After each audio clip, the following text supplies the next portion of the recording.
So I want to talk about a couple of things that um, motivated many people to come to the New World. A couple of different aspects of freedom and liberty, especially religious freedom, but also I want to talk a little bit about economic freedom, the reality versus the what was on paper, that is. So to begin with, there's this phrase called the rights of Englishmen. And the royal charters, such as the one that created the Virginia colony, or when the king took over Virginia around 1624, the royal charter that ended up being in place of in charge of Massachusetts around 1691 or so. These charters promised the colonists that they would have the rights of Englishmen. So this is an important concept. It meant that even though they had left the shores of England, and many of them were going to go on to be born in America and live their entire lives in America, they were Englishmen in terms of their rights and their privileges, just as if they had been born in London, right? And they clung to this. And around the 1660s, one of the reasons they started to rebel against the king, against Parliament, was they began to feel that Parliament was ignoring their rights of Englishmen. It was treating them as if they weren't Englishmen. It was treating them as if they were foreigners. And that's not how they conceived themselves, right? So I've listed here, and I'm going to go into a little bit more detail, several of the documents and traditions that went into this idea of the rights of Englishmen, including one that's from America, the Massachusetts Body of Liberties. So you go all the way back to the Magna Carta for the first great document that was considered part of the English Body of Liberties, the English Constitution, I guess. So this was signed in 1215. What you see here is a image of one of the original texts, one of the four surviving texts of the Magna Carta. Magna Carta just meant great letter or great charter in Latin. And what was happening here was King John was forced by nobles in England to sign this document, recognizing a few basic things. One, that he was not an absolute ruler, but was subject to the laws. So it's a very important concept. Hopefully you take it for granted, but in 1215 it wasn't taken for granted. The question was, is the king subject to the laws, or can the king make his own laws, do whatever he wants? And this says, no, even the King of England has to obey the law. Next, all persons were guaranteed a trial by jury. This is so important that it's in our Bill of Rights, and it goes all the way back 1,000 years to the Magna Carta. Only Parliament could levy taxes. This is another concept that's so important that it is now in our Constitution, except we don't call it Parliament, we call it Congress. Parliament contained two bodies. This is just explaining the importance of that. Parliament contained two bodies, the House of Lords, which represented the elite clergy and the nobility, and the House of Commons, which represented the middle class. And by threatening to withhold taxes, Parliament could compel kings to accept legislation on other matters as well. So by having this principle that only Parliament can tax, that means the king was essentially powerless unless Parliament went along with him, right? If the king wanted to go to war, he had to convince Parliament to raise taxes for it. If the king wanted something else, to build something, he had to convince Parliament to raise taxes for it. This made Parliament basically a co-equal branch, at least in theory. And so it's a very, very important concept. And it's so important that we've kind of adopted it. Only Congress can raise taxes. Presidents can't, right? If a president wants to start a war somewhere and Congress doesn't approve, well, first of all, they can refuse to declare the war. But if that doesn't work for some reason, they can refuse to pay for it. And that's the end of the discussion. And that has happened a couple of times in American history. So that's the Magna Carta.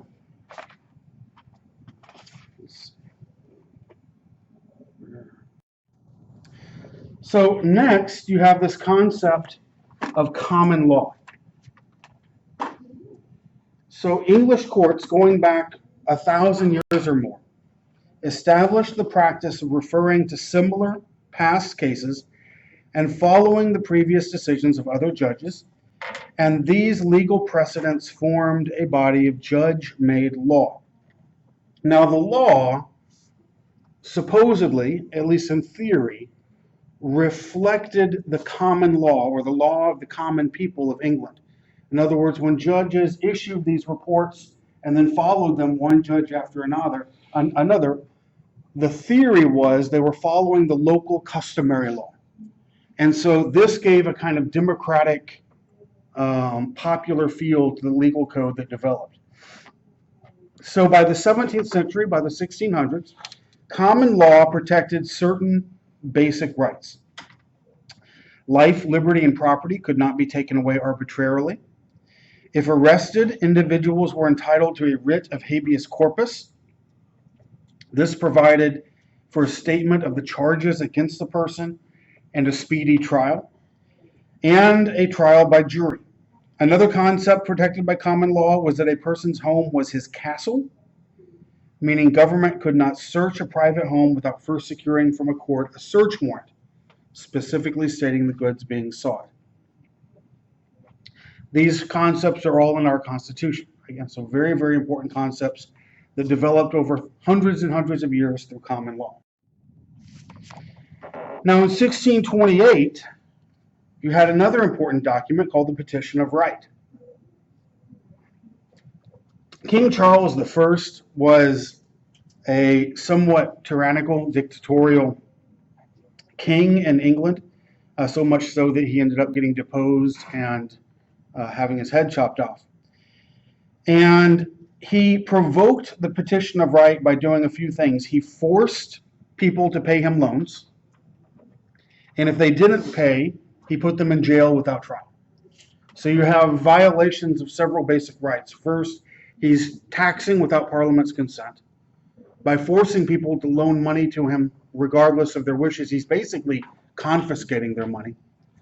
And by putting them in jail without trials, he's denying their right to habeas corpus, which means you can't be held in jail indefinitely without some declaration of what the charges against you are.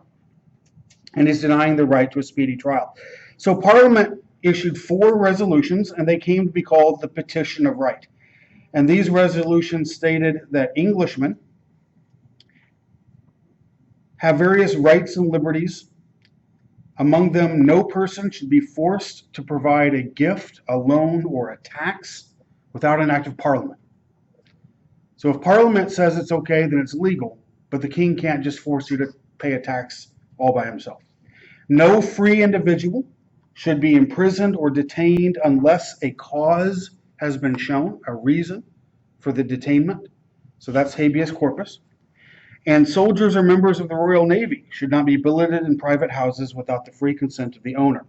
That's our Third Amendment, and that was another thing he was doing that provoked outrage at the time.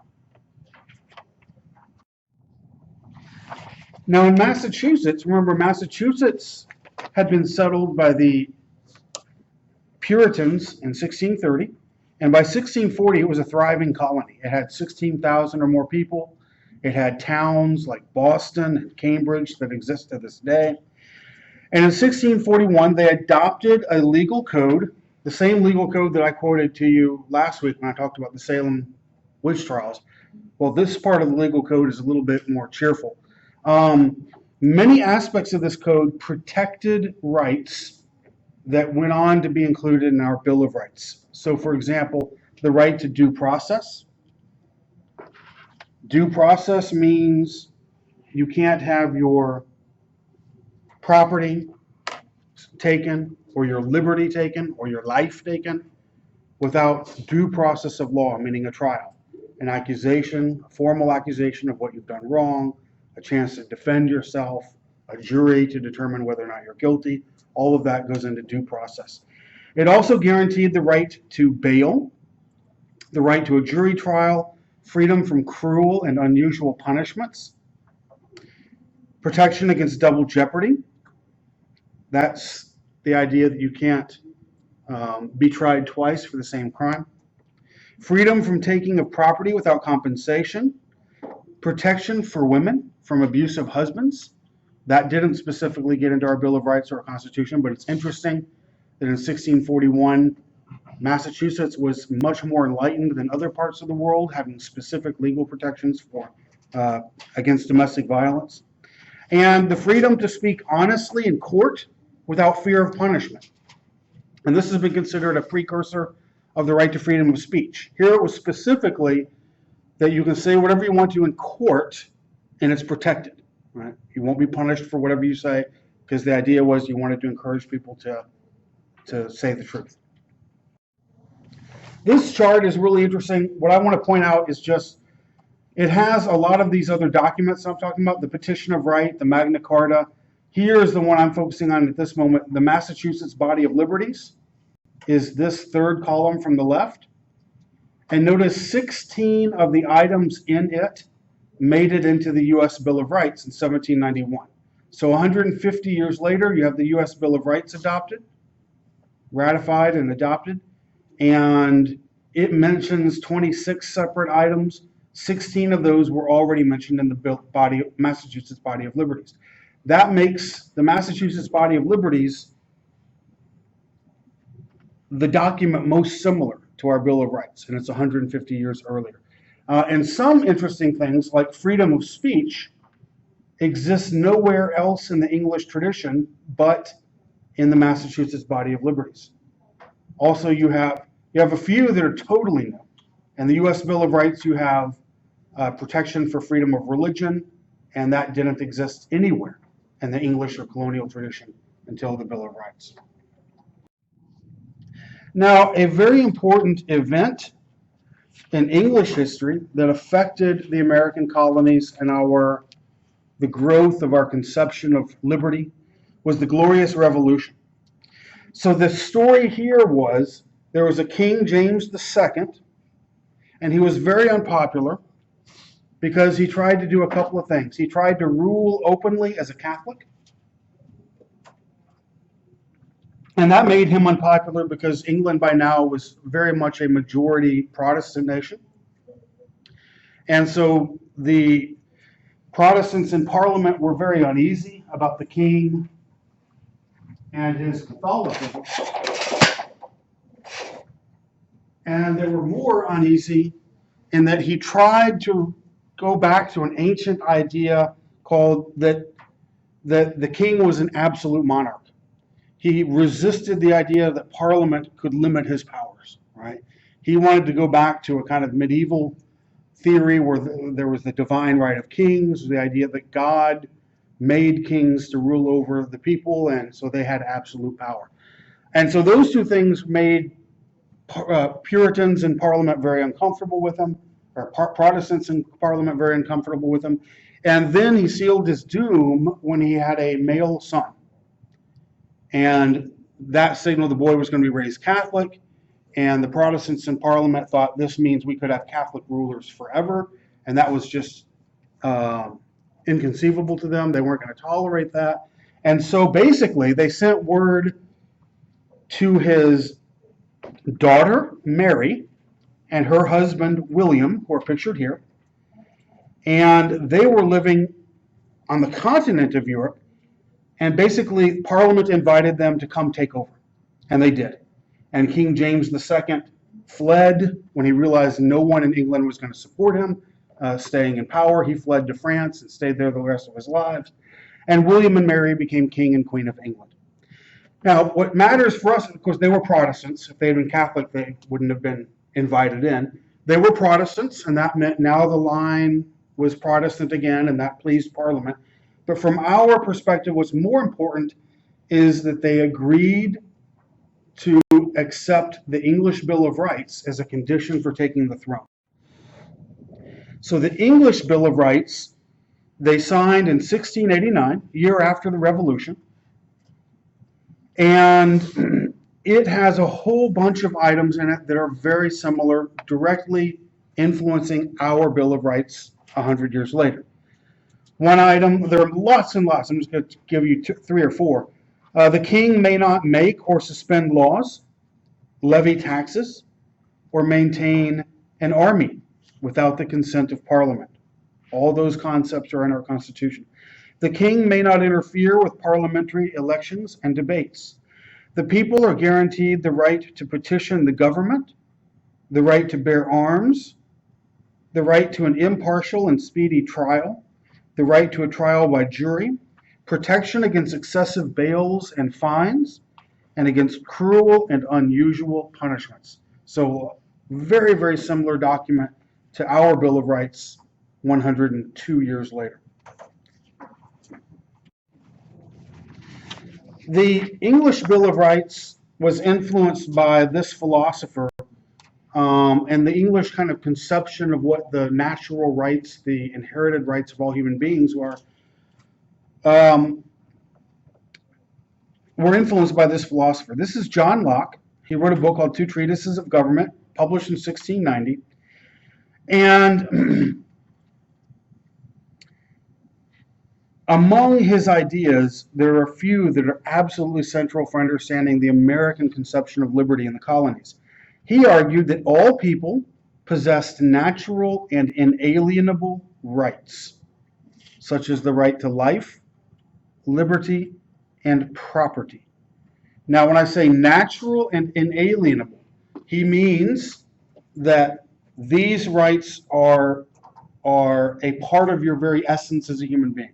You were born with them. So from the moment you were born, from the moment you were created, is how the Declaration of Independence will put it, which is the exact same concept. From the moment you're created, you have with you the right to life, the right to liberty, and the right to property, right? And any government, so you don't depend on government for those rights, right? The government is formed to protect those rights from people who would steal them from you, people who would steal your property from you, people who would kill you, deny you your right to life, people who would imprison or kidnap or enslave you, the right to liberty. So the government is meant to protect you from those evils. And the government has the right to rule over you because you consent to be ruled. So in other words, I'm created with the rights to life, liberty, and property. I agree or consent to allow the government of Texas and the government of the United States to rule over me in order to protect those rights, to protect me from harm, you might say. But what if the government becomes arbitrary or illegitimate? What if it begins to infringe upon my rights instead of protect them? In other words, to oppress me instead of protect me. What if the government starts to do to me the things I created the government to protect me from? Well, in that case, it is justified to rebel against that government, right? And he seems to have been retroactively explaining why the Glorious Revolution was okay. He's basically saying King James II was violating the natural rights of Englishmen, and so they were justified in kicking him out and inviting somebody new to come in and take his place. But you can imagine 100 years later, how are American colonists like Thomas Jefferson, John Adams, George Washington going to interpret all this? They're going to say, well, 100 years later, the King of England is oppressing us. He's not respecting our natural rights. We no longer consent to be governed by him. We can kick him out and create a new government in this place. So his ideas about government and about natural rights became very influential in the American colonies. By the 1760s, 1770s, Americans thought this was just like basic logic, right? How governments work and how rights work. In the colonies, you had, let's see, how do I want to do this? You had a great deal of self-rule, a great deal of autonomy, where the colonists were mostly left to run their own business and weren't bothered by the king or by Parliament for a long, long time. Now, the colonies had governors, and the governors were appointed by the crown, by the King of England, and the governors were very powerful. They could veto legislation. They could fire or dismiss judges who they didn't like. They could appoint military commanders. So through the governors, the king did have a lot of say in the colonies. But the colonies also had colonial assemblies that came to be very powerful as well and came to represent the colonists' interests. And the colonists viewed them as their government, right? The part that represented them and fought for them. The first one, I think I've already mentioned, was the House of Burgesses. And here's a picture of a building where the House of Burgesses met in the 1700s. So the House of Burgesses was created in 1619 by the Virginia Company, which wanted to give people a reason to move to Virginia. And one of the ideas they came up with was, well, let's let them rule themselves. Let's let them have their own laws, their own government. This will entice more people to go to Virginia. So it was the first elected legislature and representative government in the New World. And other colonies followed its example. They wanted to have their own governments too. For example, in Maryland, the owner or proprietor of the Maryland colony tried to rule as like a monarch, just basically decreeing what everybody should do. And they refused to cooperate. And by 1634, 1635, like the year after the Maryland colony was founded, they had their own assembly too, their own colonial government.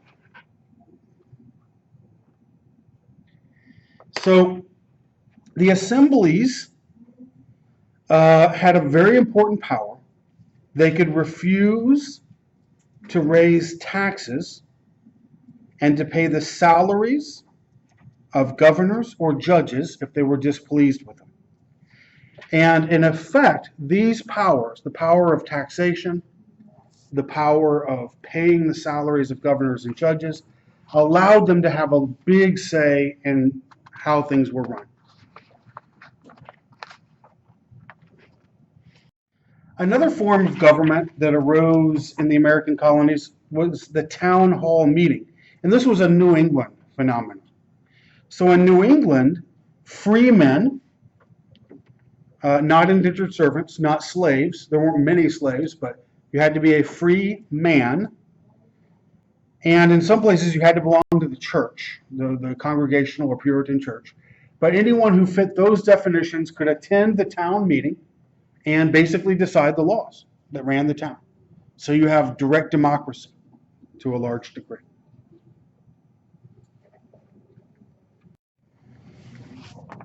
So that was political liberty and the rights of Englishmen.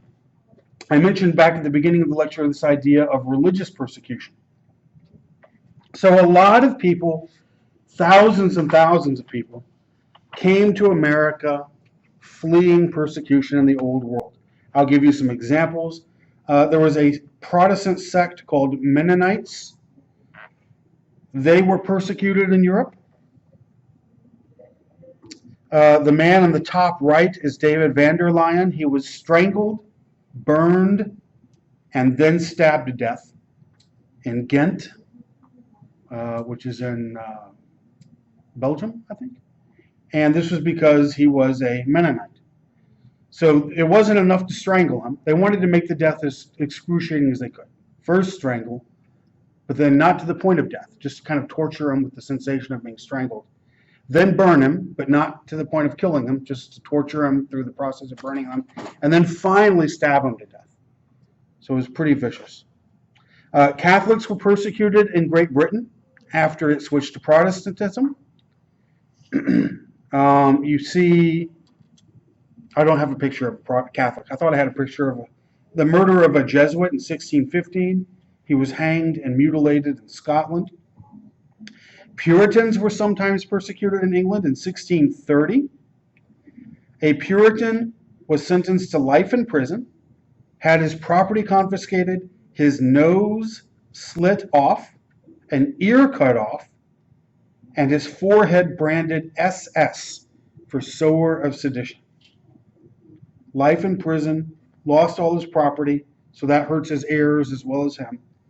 Cut off his nose, cut off an ear, and branded him just for being a Puritan. This is 1630, the same year that thousands of Puritans came to Boston, to Massachusetts, so you can see why they came, to escape from that kind of treatment. By 1680, 10,000 Quakers had been imprisoned in England, and 243 had died of torture and abuse in jail. The pictures on the left and on the bottom right are of a Quaker named James Naylor, who was branded and tortured. The picture here in the center, if I remember correctly, they're boring a hole through his tongue as a way of punishing him for being a Quaker.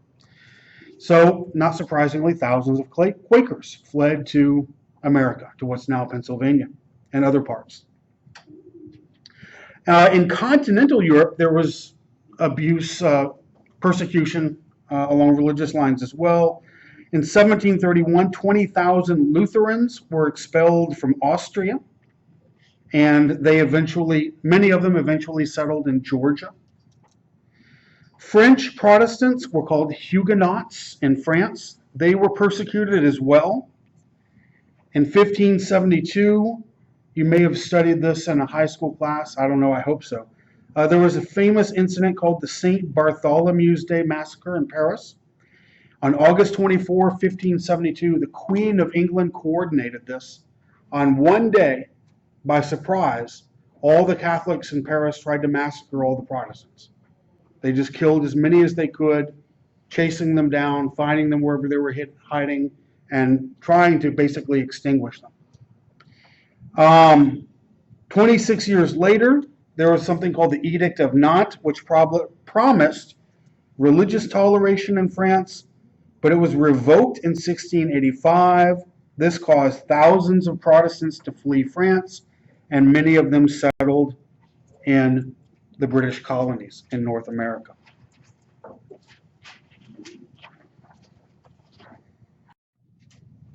Many of the British colonies were established to be safe havens for people who were persecuted.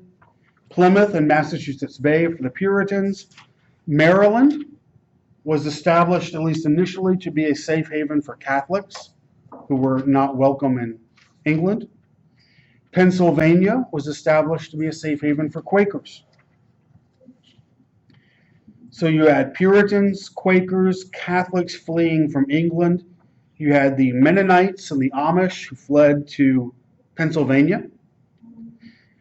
I've mentioned that Roger Williams was kicked out of Massachusetts and established Rhode Island, and Rhode Island became the home for the first Baptists in America. I've mentioned that the Huguenots, or the Protestants, fled to the colonies from France. Jews also found religious freedom in America. They found religious freedom in New York, which was at that time called New Amsterdam, in 1654, and in Rhode Island in 1658. So there are, I would have to double check. I was about to say that there was a congregation in Rhode Island that goes all the way back to the 1600s. I might be misspeaking though. But certainly there have been Jewish synagogues and Jewish practice since 1658.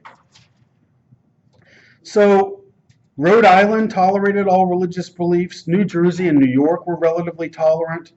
For a while in Maryland, there was an act concerning religion, a law, that tolerated all who accepted the divinity of Jesus. So not Jews, not Muslims, but Christians, Catholic and Protestant alike. Pennsylvania allowed freedom of religion to all those who believed in one almighty and eternal God. So any monotheist, Jew, Christian, or Muslim would be allowed. Carolina allowed Jews and Quakers to settle there, as well as Protestants, but not Catholics initially. So the bottom line is that for people who were persecuted in Europe, there was a chance to find a place to be safe in America, at least much more likely here than where they were coming from. Now, there still was religious persecution in the colonies. Here's a famous example of it. 4 Quakers were hanged in New England from 1659 to 1661. The Puritans were famously not tolerant of others. right? The Puritans came to escape persecution, but not to create, like in Rhode Island, a place where anybody was welcome. The Puritans wanted to have their way done in Massachusetts. So they were kicking Quakers out, and when these 4 Quakers kept coming back, eventually they hanged all 4 of them. The most famous example was Mary Dyer. She had been arrested. She's the woman pictured in the middle of this engraving here. She was arrested 3 times and banished from Massachusetts for preaching Quaker ideas. And when she came to Massachusetts the 4th time, they hanged her in 1660.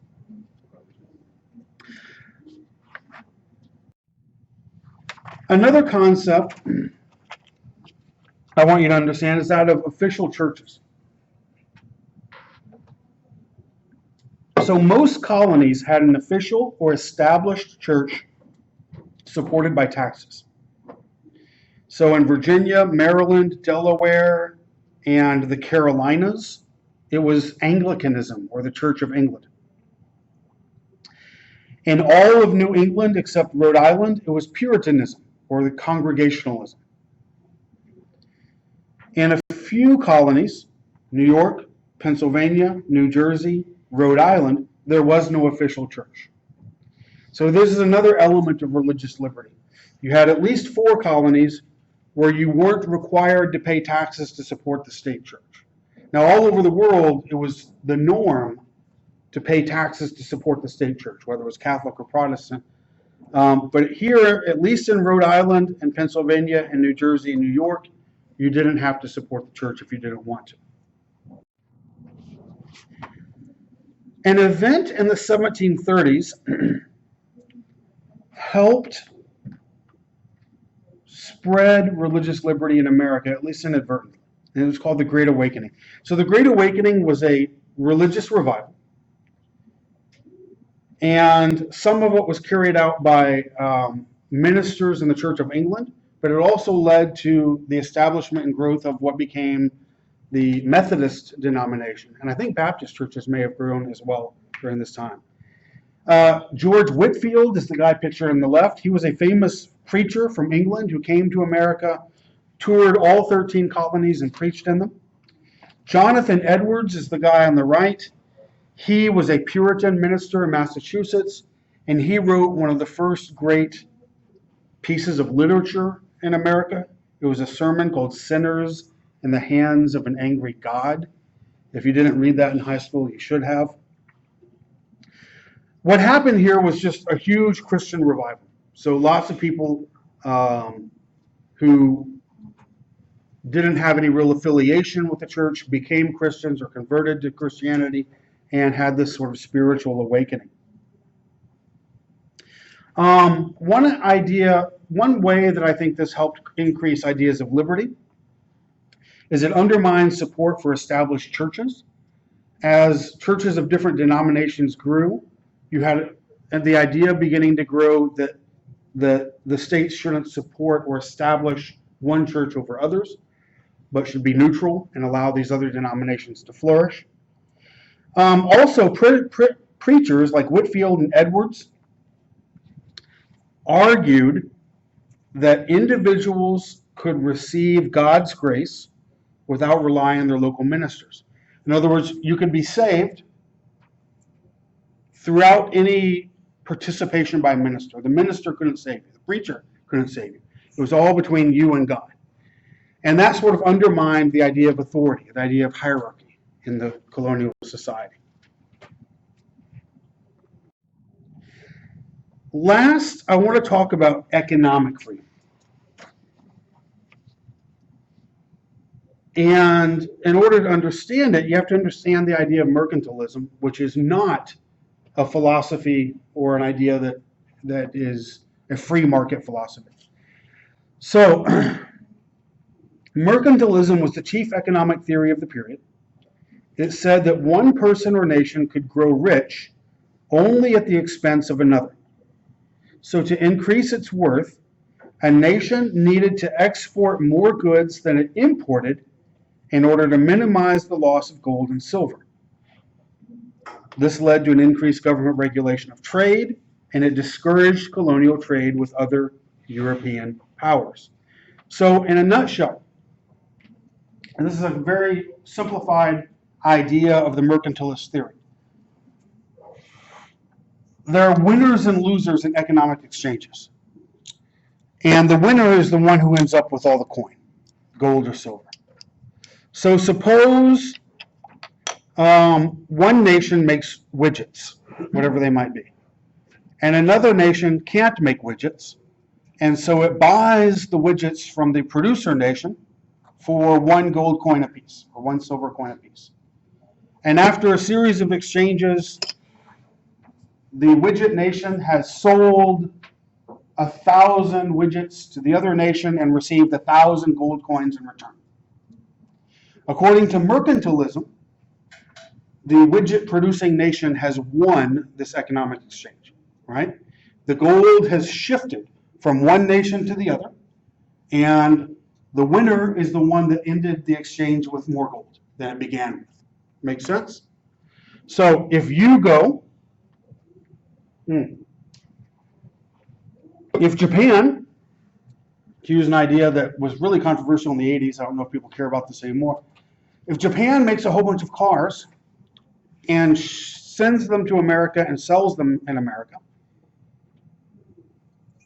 then in a very superficial sense, this is really simplifying it, the cars come from there to here, and the money for the cars goes from here to there. Who wins the exchange? In a mercantilist philosophy, they do, right? Because the money is flowing that way. This was an idea that is now not followed by economists anymore. Nowadays, I'm sure 99% of economists would say, basically, as long as the exchange is free and fair, in other words, no one's being coerced, you both win, right? If I give you one gold coin for the widget that you made, presumably it's because I value the widget more than I do my gold coin, or I wouldn't make the exchange. No one's holding a gun to my head. And if you send me the widget in exchange for the gold coin, then presumably you value the coin more than the widget, so we're both happier because we both got what we wanted. So modern economists just don't see it this way. But back then, this was the idea. It was like a game, and you won the game if you got all the gold and the silver in your country instead of the other one. So all of that goes to explain why they passed the Navigation Acts. The Navigation Acts were a series of laws starting around 1660 that strictly controlled what the colonies could make and who they could sell it to and who could sell stuff to the colonies. England, like all the other colonial regimes, France, Spain, Portugal, I guess, viewed the colonies as assistants in this mercantilist contest. The colonies would grow natural products. They would ship the natural products to England. England would refine those products into manufactured goods and then sell them abroad to other countries, to, Holland, to France. And the profit would then go from France to England. Not from France to the colonies, because England was viewing the colonies as basically a source for goods, but not as a part of itself.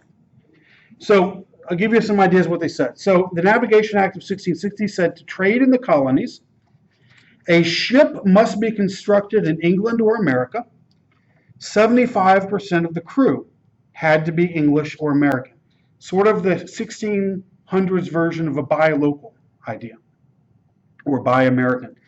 Enumerated goods like tobacco, sugar, cotton, etc., could be transported from the colonies only to England or another colonial port. Here you have the idea. You have England, you have Virginia, you have, let's say, Holland. I'm just making up, it doesn't matter who it was. So they want the tobacco to go from Virginia to England. They don't want it going from Virginia to Holland,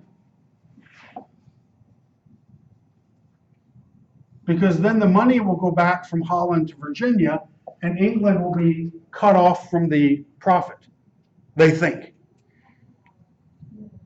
And so they want the tobacco to go here, but this hurts Virginia planters because they get less of a market for their goods. They would prefer to market it to the best price, right? Not be limited only to English buyers. But they're forcing them to do this because they're going to take the tobacco and resell it at a higher price to other countries. England is trying to keep the profits for itself and basically use the colonists, right, for their own profit. So enumerated goods can only be transported to England or another colonial port. In 1663, they had the Staple Act. This said all imports to the colonies had to be shipped first to England for inspection and taxation. The Navigation Act of 1673 said customs duties would be collected on enumerated products at colonial ports.